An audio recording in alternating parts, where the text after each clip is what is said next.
When you decide tonight, a historic week as Republican frontrunner for 2024, former President Donald Trump became the first president in history to face federal criminal charges in which he pleaded not guilty. And for much more, we now want to bring in Dr. Brent Nelson with Furman University. So, Dr. Nelson, thank you again, as always, for joining us. So we saw the former president indicted on federal charges earlier this week. So it's been a pretty historic week here in this race for president in 2024. We had heard the former president say back in 2016 that he could shoot someone in the middle of Fifth Avenue and his supporters wouldn't care. Are we seeing that play out a bit at this point? Because it seems like his fundraising numbers are up and the new Quinnipiac poll numbers saying it hasn't shifted much at all. Yeah, he's spending his time proving that he was right back then. Right. But it is true that by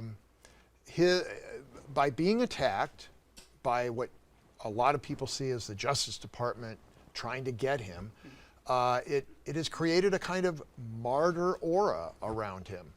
And the more he is attacked and vilified, the more his supporters come to back him. It's a kind of rally around Trump effect. Sure. And I think that is helping him out in this particular race. This is a primary election. It's among Republicans. I'm not sure it's going to help him very much with the general public, right. But right now it is raising money for him, and that's important. All right, he's got to win the primary before he can get to the general election and face off against President Biden. Now, in regards of his opponents, how do they play this out? Is because it's one of those things where they don't want to push away his supporters who are doubling down in their support for him. So how do they play it out in the 9 opponents that he now faces? Well, with the exception of a couple of opponents who have taken an anti-Trump position, like Chris Christie, Asa Hutchinson. Mm-hmm. The others have pretty much rallied behind him. Now, they do it in a kind of backhanded way. If you listen carefully to what Nikki Haley is saying or carefully to what Governor DeSantis is saying, they're always drawing a little attention to the fact that he is in trouble, but they don't want to do it too much because, frankly, much of the Republican Party, I would say the vast majority of the Republican Party, sees this through political eyes. They don't see these charges through legal eyes.